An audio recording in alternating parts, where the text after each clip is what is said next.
21শে জুলাই 2026 রাজনীতি নতুন কি পেল? আমি বলবো 4। এমনকি এই সংখ্যাটাও নতুন করে একটা পরিচয় পেল। এতদিন আমরা কি জানতাম?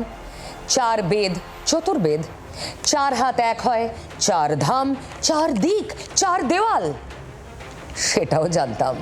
হায়দ্রাবাদের 4 মিনার। তবে সেই 4-এর তালিকায় নয়া সংযোজন, 4 টুকরো শহীদ। শহীদ আবেগ দিয়ে দড়ি টানাটা নিয়ে 4 পক্ষের তরজার কথা নিয়ে আলোচনা চলছিল। আজ চোখে দেখলাম 4 টুকরো শহীদ দিবস কেমন হয়। সব 2-3 মিনিট দূরত্বে এক একটা মঞ্চ কলকাতায়। এই মঞ্চ থেকে ওকে চ্যালেঞ্জ, ওই মঞ্চ থেকে তাকে। দারুণ ছিল, জমজমাট। সাধে বলি, বাংলায় এখন নিউজ চ্যানেল হিট। এর থেকে বড় এন্টারটেনমেন্ট কোনো সিরিয়ালে নেই। মেয়ো রোডের মঞ্চে শহীদদের স্মরণ করতে গিয়ে কালীঘাটের পিসি ভাইপোকে সময় বেঁধে দিলেন তাদের প্রাক্তন মিত্র মদন মিত্র। অভিষেক 1 ঘন্টা টাইম দিয়েছে, আপনাকে আমরা 1 মাস টাইম দিচ্ছি।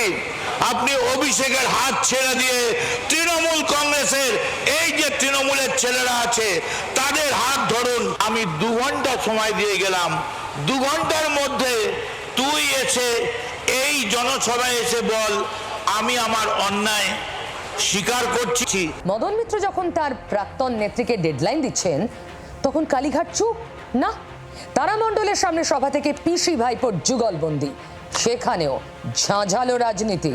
মুখ খুললে আপনি 10 বছরে তৃণমূলে থেকে কি করেছেন মুখোশ খুলে দেবো। মুখ এবং মুখোশ সময় দেখাবেন না। মুখ খুললে আপনি 10 বছরে তৃণমূলে থেকে কি করেছেন মুখোশ খুলে দেবো। মুখ এবং মুখোশ সময় দেখাবেন না। ইতিহাস প্রতিকূলতার বিরুদ্ধে প্রলোভনকে উপেক্ষা করে যারা লড়াই করে, ইতিহাস তাদেরকে সমর্থন করে, গদ্দারদের সমর্থন করে না। আর যে গদ্দাররা ইডি বাঁচাতে, সিআইডি বাঁচাতে, সিবিআই বাঁচাতে চলে গেছে নিজেদের রক্ষা কবচ নিতে, তাদের জন্য আমি বলি ক্ষমা করুন, আপনাদের আর প্রয়োজন নেই। আসল নকল তৃণমূলের লড়াইয়ে পিছিয়ে থাকলো না ঋত শিবিরও। সেখান থেকেও চ্যালেঞ্জ এলো কালীঘাটের দিকে। টাকা খালি ব্যবহার হয় আকাশে চক্কর কাটতে। তৃণমূলের 4 টাকার 1 টাকা ওই বাগরোলের জন্য খরচ হয়, যিনি 30B হরিশ চ্যাটার্জি স্ট্রিটের উঠোনের অভয়ারণ্যের বাইরে থেকে আর বেরোতে পারেন না ডিম খাওয়ার ভয়ে। যুযুধান প্রতিপক্ষদের লড়াই, কথার যুদ্ধে তোলপাড়, এসবের মধ্যেই পুরনো মেজাজে কংগ্রেস নেতা অধীর চৌধুরী কড়া ভাষা, বাছাই শব্দে মমতাকে আক্রমণ। মমতা সব থেকে বড় অপরাধী। এই জন্যে যে সে ইচ্ছাকৃতভাবে এই রিপোর্ট প্রকাশ করেনি। চ্যাটার্জি কমিশনের রিপোর্ট প্রকাশ করার জন্য দীর্ঘদিনের দাবি আমাদের। মমতা ব্যানার্জি শহীদের রক্ত দিয়ে রাজনীতি করেছে, কিন্তু শহীদকে শহীদের মর্যাদা দেয়নি। আজ ওই নতুন করে আবার সার্কাস করছেন। তবে একটা শহীদ স্মরণ ছিল একেবারে চুপচাপ, শহীদ তর্পণ। এনসিপিআই দিল্লিতে রাজঘাটে। আমাদের এই শ্রদ্ধা জানানোটা তো ভালো হলো, সারা দেশবাসী জানবে যে 21শে জুলাই কিভাবে কি ঘটেছিল। সে অর্থে এখন তো তৃণমূল কংগ্রেস নয়, একটা নতুন দল হয়েছে এনসিপিআই।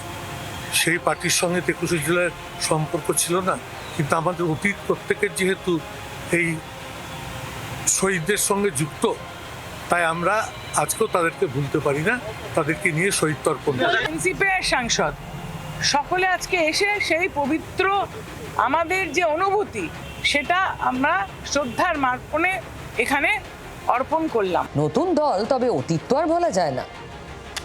সত্যি তো, অতীত স্মরণের দিনেই নতুন মাত্রা পেল রাজনীতি, 4 পেল তার নতুন পরিভাষা।